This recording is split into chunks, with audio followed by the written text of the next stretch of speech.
Après la mort ce vendredi de 2 Palestiniens à frontière entre la bande de Gaza et Israël, l'Égypte craint une nouvelle flambée de la violence et elle agit pour éviter cette nouvelle flambée de violence. Et pour en parler ce matin, nous sommes en ligne avec Tzvi Mazel, ancien ambassadeur d'Israël en Égypte. Bonjour Tzvi, merci d'être avec nous ce matin sur Studio Kalita. Bonjour. Vous connaissez bien entendu ce sujet, le sujet des relations entre, on va dire, Israël, l'Égypte et la bande de Gaza. Alors, est-ce que l'Égypte est toujours, on va dire, présente et toujours très impliquée dans ce qui se passe dans la bande de Gaza entre les Palestiniens d'un côté et les Israéliens de l'autre? Oui, absolument, toujours. Elle ne peut pas partir. Géographiquement, elle est liée, n'est-ce pas, à la bande de Gaza, à Israël.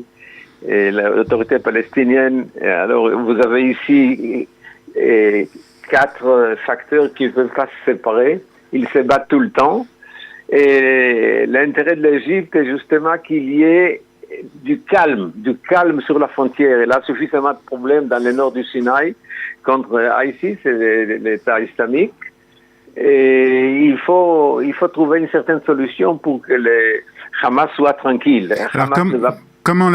Comment l'Égypte fait justement, quelles sont les actions que l'Égypte entreprend pour justement trouver une solution, pour essayer de trouver un certain calme, que ce soit avec la frontière avec l'Égypte ou à la frontière avec Israël? Alors, il y a pas mal de choses qui sont faites. Par exemple, il y a des actions, disons, violentes, si je puis dire, et l'Égypte a fermé pratiquement tous les tunnels qui mènent vers Gaza, n'est-ce pas, depuis l'arrivée de Sisi au pouvoir il y a 5 ans, ils ont fermé près de 1000 tunnels, donc pour arrêter les passages des armes, ou même des terroristes eux-mêmes qui arrivent d'autres pays. Ça, c'est une chose, mais d'autres choses, ils emploient aussi la diplomatie. Ils essaient de faire comprendre au Hamas que ça vaut pas la peine de le faire et qu'il faut plutôt trouver une moyen de parler et de dialoguer avec Ramallah, n'est-ce pas? Oui. Et de trouver une solution à la séparation entre les deux parties palestiniennes.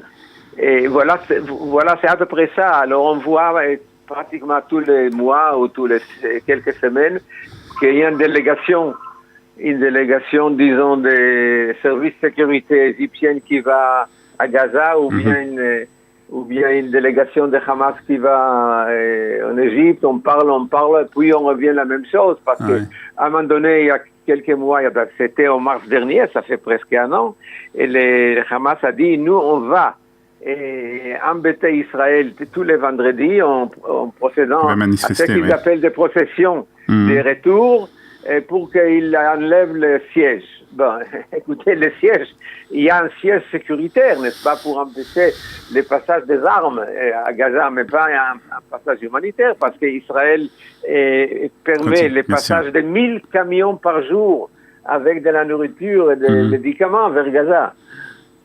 Alors, est-ce que aussi il existe une collaboration entre Israël et l'Égypte au point de vue sécuritaire, justement, concernant la bande de Gaza? Absolument, absolument. Nous sommes en paix avec l'Égypte depuis 40 ans. C'est vrai que la paix, on appelle ça une paix froide un peu, mais au point de vue sécurité, au point de vue armée, il y a une liaison, il y a un dialogue permanent entre les deux armées, les services de sécurité, et on travaille ensemble pour empêcher la violence de répandre et de s'expandre dans cette région. Il faut essayer de mettre fin. On fait ce qu'on peut faire ensemble, mais le résultat n'est pas formidable pour l'instant. Il faut l'admettre. Oui, parce qu'on observe que c'est vrai qu'il y a quelques semaines où il y a du calme, mais très souvent on voit que les manifestations reprennent, que les manifestations sont très violentes, et donc en fait l'Égypte a encore beaucoup de mal à arriver à calmer, que ce soit le Hamas ou le djihad islamique. C'est quelque chose de très difficile pour eux. C'est très très difficile parce qu'il y a une contradiction dans les intérêts des deux parties. L'Égypte a besoin du calme, il n'y a pas de doute. Mais Les Hamas, c'est autre chose. Tout d'abord, c'est une organisation terroriste, des frères musulmans, n'est-ce pas? Et son but essentiel est de détruire Israël.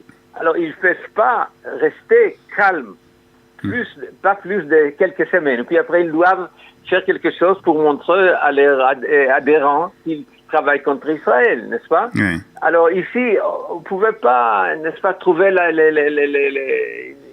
une compréhension entre l'Égypte et le Hamas et Israël. Ça ne marche pas, pas du tout. Alors nous sommes condamnés à continuer de cette façon jusqu'au moment où quelque chose arrivera. Personne ne sait comment et personne ne sait quand. Alors justement, c'est peut-être c'est un autre sujet, mais il est quand même lié. C'est cette conférence qui va avoir lieu cette semaine en Pologne, une conférence qui va réunir les États-Unis, la Pologne et d'autres pays européens et Israël, une conférence sur la sécurité au Proche-Orient, à laquelle les Palestiniens ne sont pas invités d'ailleurs. L'autorité palestinienne n'est pas invitée. Non, ils ont été invités. Attends. Ils ont dit qu'ils ne viendraient pas. Ils ont refusé en raison des relations qu'ils ont, des relations qui sont pratiquement coupées entre les États-Unis, entre Washington et Ramallah. Qu'est-ce que cette conférence, quel est le but de cette conférence, Tzvi Mazel? Écoutez, dans l'origine, quand ça a été déclaré par Pompeo, le ministre des Affaires étrangères d'Amérique, il a dit que c'était pour étudier comment arrêter l'expansion de l'Iran dans le Moyen-Orient et surtout en Syrie. En Syrie, Yémen et partout dans le monde, la subversion iranienne dans le Moyen-Orient. Et puis après, bien entendu, plusieurs pays ont dit non, c'est pas grave, on peut pas attaquer un pays comme ça, l'isoler de telle façon. Alors il a changé les sujets et il a dit que ça sera la sécurité dans le Moyen-Orient. Qu'est-ce qu'on va faire? Mais de toute façon, ça commencera par un débat sur l'Iran, parce que l'Iran, c'est le grand problème du Moyen-Orient. Et bien entendu, les Iraniens ne sont pas contents. Ils ont condamné la Pologne. Ils ont dit que au cours de la Deuxième Guerre mondiale, ils ont reçu 100 000 réfugiés polonais en Iran. Ça, c'est vrai d'ailleurs. Mais ça n'a rien à voir avec la situation actuelle. La situation actuelle, l'Iran est un agent provocateur, un agent subversif dans la région. Qui continue de s'installer en Syrie. Mais il y a un problème. Le problème le plus grave, que l'Europe ne sera pas présente. Peut-être quelques pays européens, de l'Union européenne viendront, mais Madame Mogherini, le ministre des Affaires étrangères de l'Union européenne, ne viendra pas. C'est-à-dire que l'Europe ne donne pas la caution à cette conférence. C'est ça. Et l'essentiel, et le but, en fait, était de M. Pompeo de faire un front commun entre l'Amérique et l'Europe contre l'Iran. Et ça ne marche pas. Voilà, c'est ça. Et vous voyez que l'Europe essaye de mettre sur place un mécanisme de paiement pour contourner les sanctions américaines contre l'Iran. Donc, les relations entre l'Europe et l'Amérique sont une situation extrêmement mauvaise. C'est mauvais pour nous. C'est mauvais pour le Moyen-Orient. Ouais. Et le fait que les Palestiniens refusent de venir à cette conférence, ça scelle les mauvaises relations entre les États-Unis et l'autorité palestinienne? Oui, écoutez, les Américains dès l'arrivée de Trump, le président Trump au pouvoir, il a dit, moi, je vais essayer de résoudre le conflit israélo-palestinien, puisque c'est quelque chose d'extrêmement difficile, ça dure depuis longtemps, mais moi, je pourrais le faire, je vais faire un deal, une affaire comme dans le commerce. Alors, il donné ça, il a mis ça dans les mains de Jared Kushner, et Jason Greenblatt, n'est-ce pas? Ce sont les deux personnes qui s'occupent de ces problèmes. Ils ont probablement, ils ont réussi à mettre sur place un certain programme qui marche vers la paix. On ne connaît pas tout le détail. Ouais. Et à un moment donné... On en saura plus sans doute après les élections législatives ici en Israël. Oui, c'est vrai, mais le problème est que les Palestiniens, puisque les États-Unis a transféré leur ambassade à Jérusalem, et ils ont déclaré que Jérusalem était la capitale d'Israël, les Palestiniens ont coupé les relations, ou plutôt boycottent l'Amérique. C'est ridicule, parce que les Palestiniens, tout d'abord, ils n'existent pas comme État. Ils n'ont aucune importance économique et technologique, rien, sauf les refus contre Israël, de faire la paix contre Israël. Alors maintenant, ils attaquent l'Amérique. Et l'Amérique a déjà annulé, je crois, la plupart des son aide financière.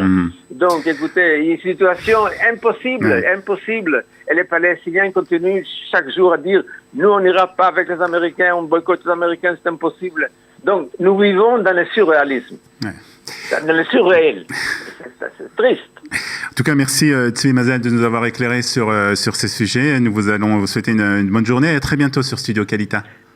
Bonne journée. Au revoir. Merci beaucoup. À bientôt.